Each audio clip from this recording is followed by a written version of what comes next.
เอ่อทายปัญหาเพลงเนี่ยเจ้าจะช่วยคนเล็กๆละน้อยก็ได้เจ้าเนาะได้เหมือนกันอย่างพี่พรนี่กับเปิ้นก็ช่วยรายการมาเต็ม300เนี่ยเจ้านี่ก็ต้องขอบคุณพี่พรปลาเศร้าเนี่ยเจ้าแล้วก็ต้องขอบคุณแม่จันทราอันนี้เปิ้นว่าบอกว่าเต้าใดเต้าการน้องใหม่เอาไปเลยอันนี้เปิ้นบอกว่าอย่างนี้นะเจ้าแล้วก็ไอ้หนุ่ยก็เหมือนกันนะเจ้าอันนี้ก็เท่าใดเท่ากันเอาน้องหมายว่าเจ้าอันนี้จ่ายเกิน100อยู่แล้วเนาะเจ้าต้องขอบคุณเจ้านักนะเจ้าเพื่อบ่ให้เป็นภาระของน้องหมายคนเดียวเพิ่นว่าเป็นดูเจ้าแล้ววันนี้คุณผู้ฟังที่จะตอบปัญหาเพลงนะเจ้ากติกามีอยู่ว่าคนที่ตอบถูกต้องนะเจ้าจะได้3คะแนนนะเจ้าตอบถูกต้องทั้งชื่อเพลงแล้วก็คนท้องตัวนะเจ้าได้3คะแนนคนตอบชัดมาก็ต้องตอบชื่อเพลงแล้วก็นั่นตัวบัจเจ้าก็พี่สมมติพี่สาวลีตอบเนาะเอาเหมือนพี่สาวลีนี่บ่ได้นะเจ้านี่บ่ได้อันนี้มันเกินไปเนาะเพราะพี่สาวลีอย่างสมมติพี่สาวลีเพิ่นเป็นคนคิดดีเนาะเหมือนคนตอบก็ปีเอาง่ายๆแบบนี้มันง่ายเกินไปก็จะถือว่าคนตอบที่3ถ้าตอบถูกต้องถึงนักร้องถึงชื่อคนฮ้องอยู่เนาะที่ชื่อเพลงตัวเนี่ยถึงแม้จะมาที่3เนี่ยก็จะให้เปิ้นไปอยู่ที่2แทนนะเจ้าที่2ก็2คะแนนนะเจ้าเนาะที่3ก็1จะมากี่สายก็1หมดนะเจ้าเราจะเริ่มวันนี้เป็นต้นไปแล้วคุณผู้ฟังคอยนับดูนะเจ้าว่าได้กี่เพลงเนาะวันนี้ได้กี่เพลงได้กี่คะแนนยอดของแห่งมันเนาะนี่นะรวมไปถึงพุทธประวัติเนาะแล้วนี่เราก็จะลวดพุทธประวัติเลยนะเจ้าลวดปัญหาเพลงนี่นะเพื่อไม่ให้เสียเวลาจากท่านปล่อยไปประชาสัมพันธ์หรือว่าเจอสามเณรนวรักษ์เนี่ยเปิ่นเหล่านิทานเนาะเพื่อคุณผู้ฟังจะได้มาสรุปคะแนนกันนะเจ้าเอาเลยเจ้าตอนนี้นิมนต์จากสมัครเจ้า10 นิ้วอัญชลีวันทาอธิวาทนอบน้อมก้มกราบแด่องค์สมเด็จพระสัมมาสัมพุทธเจ้าพระพุทธพระธรรมพระสงฆ์แก้วอันประเสริฐสูงสุด10 นิ้วขอกราบถวายความเคารพพระมหาเถรานุเถระผู้มีคุณูปการอย่างสูงมีหลวงพ่อปริยัติยานุสาสหลวงพ่อพระครูโคสิทธิ์หลวงพ่อพระครูสมุวิศวัตวรกิจโจพระอาจารย์สามเณรเอารักครับผมครับผมนมัสการครับครับผมแล้วก็เจริญพรโยมพิสมัยหัวหน้ารายการธรรมะคลายเครียดเนอะยาวนมัสการเจ้าลุงหน่วยตัวเนอะท่านผู้ฟังทางบ้านทุกท่านเนอะทางนามก็ดีไม่ได้นามก็ดีจำไม่ได้ก็ดีเนาะขอเจริญพรขอกราบนอบน้อม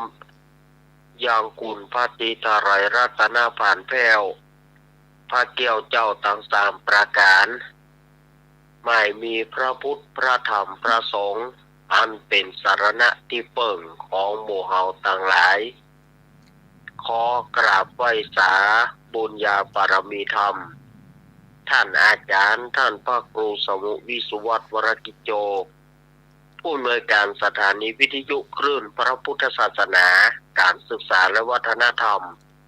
104.50 ท่านเจ้าวาดวัดฝ่ายหินพร้อมไปด้วยตั้งภิกษุสามเณรทุกรูปทุกองค์ด้วยความเคารพ อย่างสูงสุดยิ่งครับผมขอกราบนมัสการ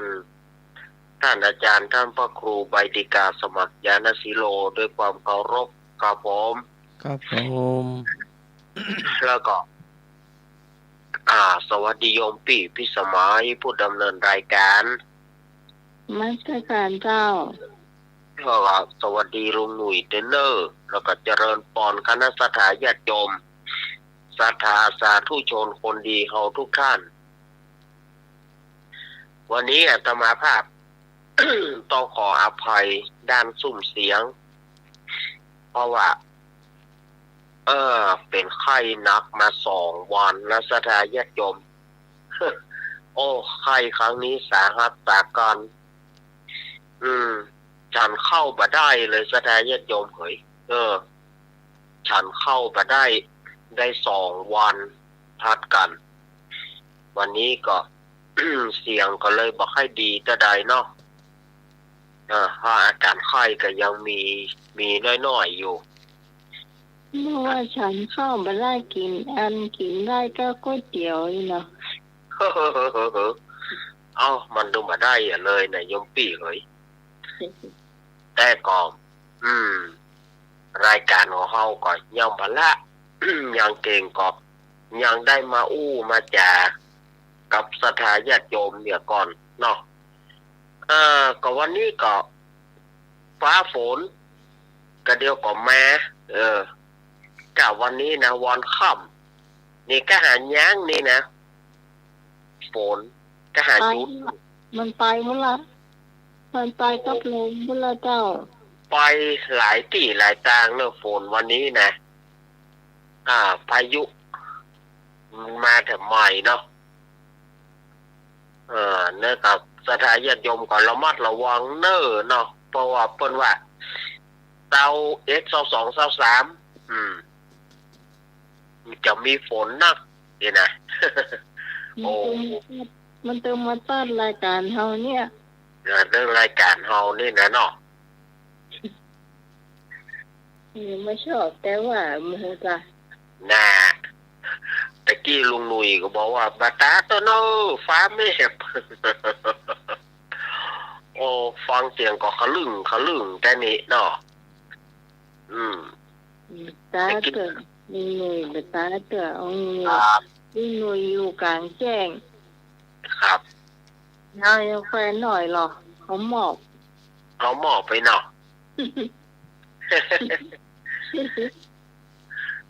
โยมปี่จะตายปัญหาเพลงกะเจ้าวันนี้อาจารย์เปิดเนอะคุณผู้ฟังแล้วคุณผู้ฟังท่านไหนตายเข้ามาก็เตรียมประกาศจดหนตัวเก่าตัวเนอะวันนี้จดวันที่ไว้ด้วยปิกมาคือคักกับครั้งหนึ่งเนาะเรื่องการปัญหาเพลง3 2 1คนต่อไปก็111หมด3 2 1 1 1เรียงลำดับตอบให้ถูกกันแล้วกัน ถ้าตอบมาถูกคนที่2ตอบถูกอันนั้นก็จะได้ไปเนอะจับไปความเป็นห้องว่าใจตึงปัญญาเนาะความมวยโดยเนาะ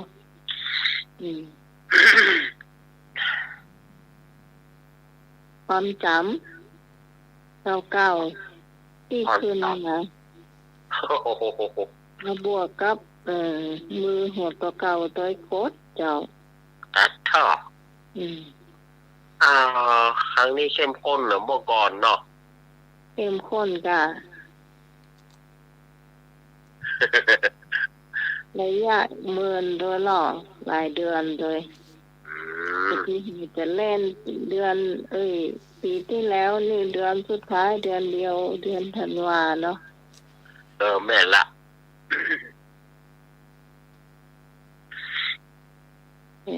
แต่ปีนี้สปอนเซอร์เขามีหน่อยเอาแฟนหน่อยเนาะนะช่วยกัน ร่วมด้วยช่วยกันเนี่ยเนาะ โดยช่วยกัน อาจจะเป็นสปอนเซอร์ก็เฮาก็เจิญนะเจ้าวันนี้พ่อเลี้ยงมนต์ส่งมาได้โทรเข้าไอ้ก้านี่ฟ้าแมบเนี่ยซ้ำกลัวเห็นหรอกลัวฟ้าแมบว่ะ